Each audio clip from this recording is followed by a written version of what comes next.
With more than 136,000 dead in this country due to the coronavirus pandemic, the President of the United States today stepped into the Rose Garden and tried to turn it into one of those political rallies that he can no longer do because of the pandemic. For the better part of an hour, he railed against China, the Democrats, and Joe Biden. He lashed out at the World Health Organization, the Paris Climate Accords, energy-saving air conditioners, statue vandals. It went on and on, the president at times sounding like he was reading a list or a litany. At other moments, he just seemed to free associate. He talked about all the bombers under his command and said, quote, hope we don't have to use them, and boasted of things he did 3 years ago with the wall, undocumented immigrants, all the old applause lines. But there was no applause, only silence, because this wasn't some stadium packed full of supporters who'd come to jeer and cheer and bask in the glow of this artificially tanned man. His meandering screed was not close to anything one would normally expect or accept of a president, but that shouldn't surprise us. That he chose to do it in the Rose Garden, just steps away from the Oval Office, that too should not surprise us either. That's how numb we are. We listen to this man muse and meander, rant and regurgitate the same tired tropes and untruthful claims. We watch him boast and brag and preen and do that odd thing with his nose when he sucks in air very loudly, and none of it surprises us. That is how far we have fallen. More than 136,000 of our brothers and sisters, our moms and dads, grandparents and friends are dead. The president did briefly mention them, but only to boast about how many more people would have died had it not been for his actions. He calls it leadership, but to call it that would be misleading. The largest single peacetime loss of life in this country since the 1918 influenza pandemic, and no end in sight. And today the president was taking another victory lap, yet again. The graves are still fresh, but this president ignores them, and he spreads more falsehoods. And standing apart from so many others, opponents and supporters alike, including within his own circle, who are now beginning to face reality. So before we play you some of what he had to say from the biological bunker he lives in, where everyone is tested and wears masks to protect him, here are some quick dispatches from the real world that you should hear.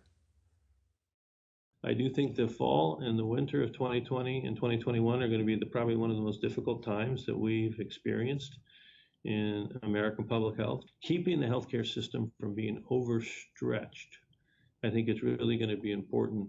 And the degree that we're able to do that, I think, will define how well we get through the fall and winter. That was CDC Director Robert Redfield today. Task Force member Anthony Fauci going even further, saying it could get as bad as the 1918 pandemic. Tate Reeves, the governor of Mississippi and a staunch supporter of the president, making a full-throated plea for mask wearing in his state. Republicans now weighing the idea of holding their convention in Jacksonville, Florida, outdoors. All signs that regardless of where people stand the political spectrum, they are facing up to the facts, or at least beginning to. And the facts, with few exceptions, they continue to be crushing. Texas reporting a record-high 10,745 new cases. Florida reporting their highest death toll so far. Cases now rising in 37 states. The president today brushed it off as flames to be put out rather than lives being extinguished, and then got straight to the boasting and the falsehoods.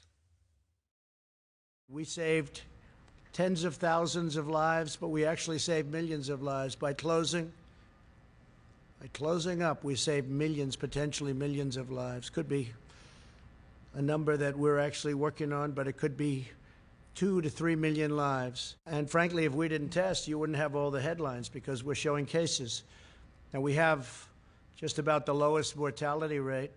But if we did, think of this, if we didn't do testing, instead of testing over 40 million people, if we did half the testing, we'd have half the cases. If we did another, you cut that in half, we'd have yet again half of that. The cases are created because of the fact that we do tremendous testing. We're the best testing in the world. I mean, this is just ludicrous. This is the President of the United States. We've got more than 130,000 people dead in this country. And he continues this ridiculous lie. It's nonsensical. It defies any belief.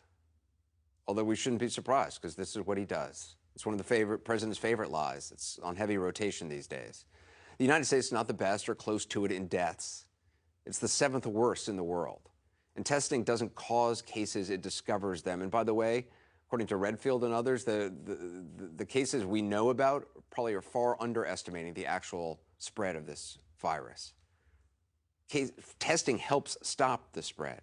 The president also spoke to CBS News tonight. He said that testing is working, quote, too well.